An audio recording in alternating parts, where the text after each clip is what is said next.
Hey guys, welcome to another episode of Hiking with Sister Higgins. Today I'm in Southern Virginia, and I'm excited because today I'll do a 360. I'm not hiking in the trees all day. I'm in the, it's called, sorry. It's called the Grayson Highlands, sorry, in Southern Virginia, and it's just open mountaintops with just grass, and there should be a lot of wild horses running around today, so I'm pretty excited. I have to go 17 miles though. I'm not very excited about that. It's supposed to rain at like 3, so I'm gonna try to get done by then, but I don't know if I'll be able to. But one thing I wanted to say is how super excited I am that we have only first and second wards in our stake now that are going to be going to camp. So I look forward to getting to know you guys and seeing you at camp. All right, I gotta put the phone down and use my trekking poles. I'll talk to you later. Okay, here I am at the top of a hill. It's kind of pretty, as you can see. I imagine I'm going up one of these big mountains now.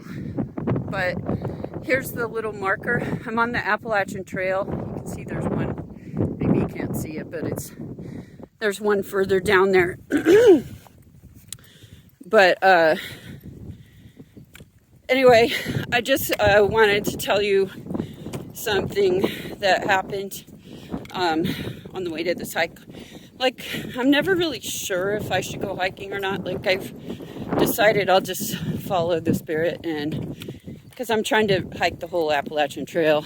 I've been working on it for like 4 years. But I decided I'd follow the spirit, and if it felt right, then I would go. And so, I don't know. I'm always like struggling with whether to go or not. And it seemed like the right thing to go this weekend because it was a little bit easier for my family if I went. And, but I was kind of just reluctant because I do have to go a long distance, and it's a long drive to get here now. Whatever. But one thing my husband said to me, he said, it's never going to be easy. And I don't know. That just made me feel a lot better about coming, because it's true. Like, it wasn't going to be easy to get here. You have to drive almost 6 hours and get everything arranged for the kids and all that. But it's always going to be hard. So if it's easier than usual, maybe it's the time to do it, and I can't just wait till it's actually easy, because it never will be. So anyway,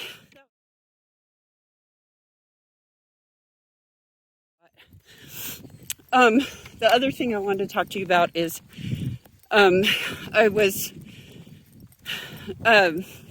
this guy who's not really active in the church anymore was talking about how people at church just, their lives might be horrible, but they just put on a smile and a dress and go to church and pretend like nothing's wrong. And I was thinking about that, and of course we do need to let people know when we're struggling and we need help. Like, it's not good to always hide it from people. But like, as far as just going to church anyway when you're having a terrible week, like, what's the alternative? Like, are you supposed to not go to church because you had a horrible week and things aren't going well in your life? I mean, it's even more important than ever to go. And so sometimes people act like maybe it's hypocritical, like it's acting like you're perfect if you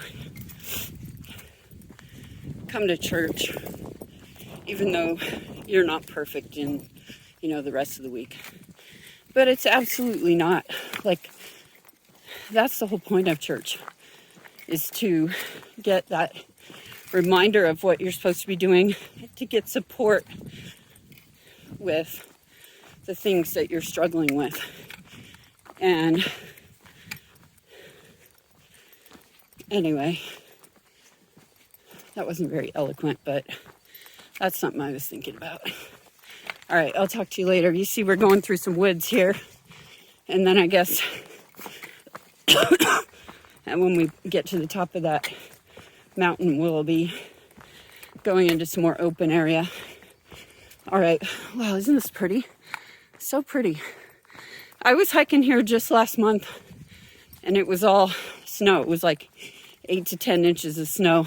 I had to wear my spikes on my feet because of ice and stuff. So this is really nice. It's really pretty. Okay, bye.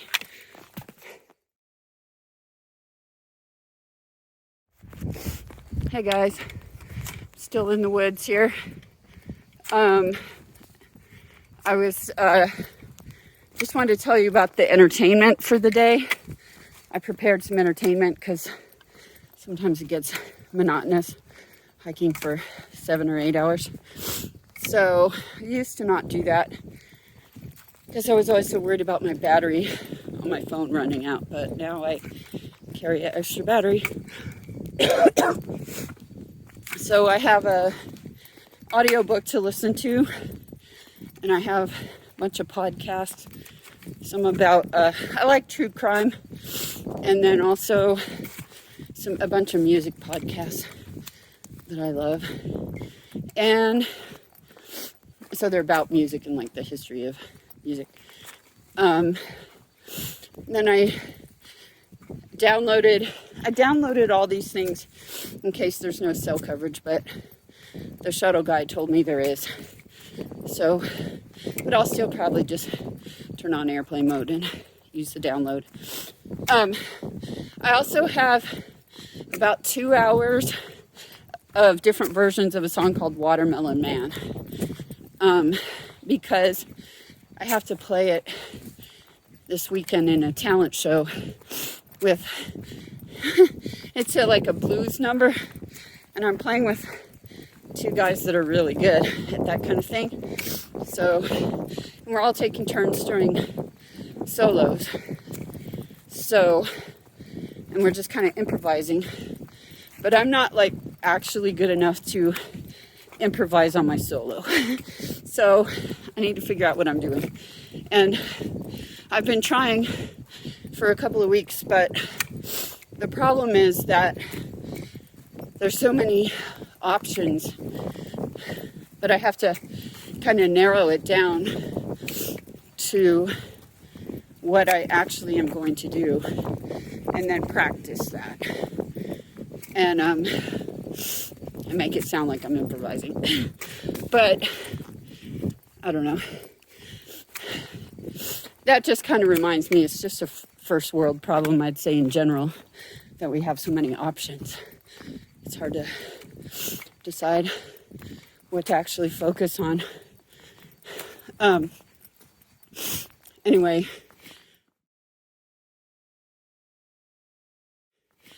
the other thing I wanted to talk about was in Sunday school class yesterday, we talked about the story of Joseph, like the many-colored coat guy that was sold into Egypt by his brothers. And one thing we talked about in class was how his life was cyclical. Like, bad things kept happening to him, but then he would rise to the top. So somehow I don't know how he became his father's favorite, which it's hard not to judge Isaac for having a favorite child, but he did something good. And then his brothers threw him in a pit and sold him into slavery. But then he rose to the top again, becoming a leader working for Potiphar. But then he was falsely accused of hitting on his wife, and then he was thrown in prison, and then he rose to the top again and became one of the leaders among the prisoners, and the jailers even trusted him to be a leader. And then he anyway, he ended up becoming Pharaoh's second-hand man and saved Egypt and saved his family, who were in the midst of a famine. So anyway, but I was just thinking how, you know, not everybody has the strength or the gifts or whatever that Joseph had to just always do the right thing right from the beginning. Like, you know, sometimes we make the bad choices, but that doesn't mean that later in life we can't make the right choices and get back on the path. That was I may have already told you this in another video, but it was one of the early apostles, maybe J. Golden Kimball, who was kind of known for cussing, basically. But he said, I may not always stay on the straight and narrow path, but I try to cross it as often as I can. And I was thinking about that yesterday too. How, like, you know, those of you that drive, if you just start driving in the right direction on the road and then just don't think about it unless you have a Tesla, but if you just start driving, you're gonna crash because you have to constantly make adjustments in order to stay on the road, because the road changes, you know, and also, like, the car might not go perfectly straight. So I don't know, I was just thinking about that, how just like J. Golden Kimball, he says, I may not always stay on the straight and narrow path, but I try to cross it as often as I can. Like, that's the best we can do, you know, like, we have to make decisions and then make corrections if we feel like it's time to make a correction. Anyway, I'll talk to you later. Bye.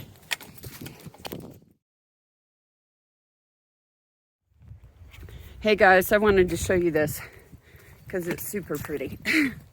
I'm still in the woods, getting close to the top, I think. But you can see I'm approaching something pretty gorgeous. Oh, and there's a sign. That's always fun. I love seeing signs. Oh, sweet. Okay, so it looks like I'm going to get to walk across this thing. It says National Forest Wilderness, closed to motorized vehicles. Okay, so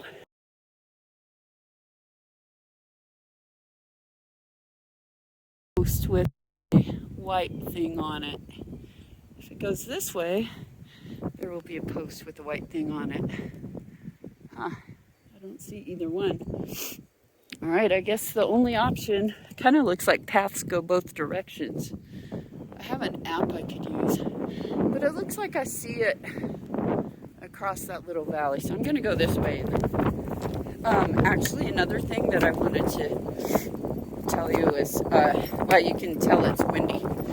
I got a little sweaty and I was too lazy to take off my fleece hoodie, but I think it'll dry up here and it's not too cold. So one thing is that you see these rocks, there are a lot of rocks on the trail because we're in the mountains and the mountains are made out of rocks, and they're pretty annoying when you're hiking, but pretty much can't do anything about it. But that is one nice thing about hiking in the snow. Like last month when I was hiking in the snow kind of covers all that up and you're just crunching on snow, so it's really kind of pleasant. But the other thing I want to tell you is So I tried to train for a marathon last year, a half marathon with my daughter Betty, and we ended up like not doing it because I hurt my back in it, and running's not great when you hurt your back. And then by the time we started running again regularly, Betty could have probably done it, but I wasn't ready, and I don't know, we just didn't do it. But my sister, who's a ultra runner, gave me some real encouragement. She said, I hope you can hear this with the wind, but she said that even though you haven't been running, you still have money in the bank. And by that she meant that, like, the other running I've done in my life and the hiking that I had been doing earlier in the year, like, it wasn't for nothing. Like, it would still help me even months later. And I found that she was right. Like, for one thing, it gave me confidence because I knew I could do that sort of thing. And also, like, I guess I have muscle memory. I don't know what all. Maybe it was just like a placebo thing. But I like that concept that the good things we do kind of give you money in the bank that help you, even if you've, like, not been, doing what you need to do to make progress lately. Your past efforts weren't a waste of time. All right, here's a sign. I sure hope this says something about the Appalachian Trail. Let's see what it says. Look at this. It's so pretty. Cabin Ridge Trail that way. That doesn't really mention the Appalachian Trail. Maybe I better check my app and see if I'm going the right way. Because usually there are white blazes if I am. All right, see y'all. Rats, I was not going the right way. So I have to go back up this hill. Hopefully that is correct, and I'm not now going the wrong way again. But it was pretty, so I guess I have to follow that fence.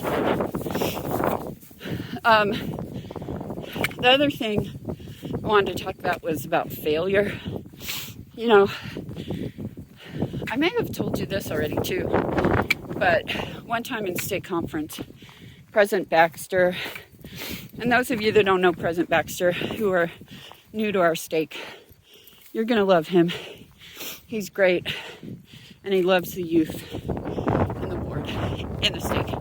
So anyway, one thing he said was that he feels like he fails about 90% of the time to reach his goals, which seems a little high to me because he's a very achiever, but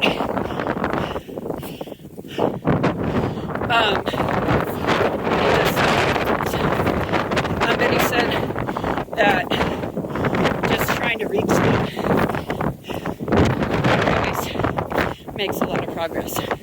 So it's okay to set goals knowing that you might not achieve them, but you go for it anyway. All right,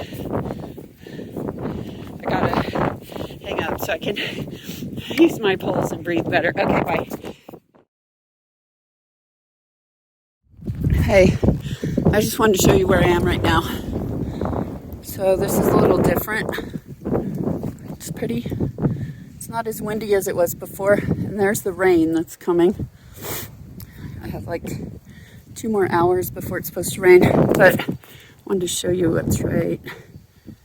I don't know if you can see it, but there looks like 3 horses over there. I think they're right by the trail. So maybe they'll run away. Maybe they won't. I don't know. All right, see y'all.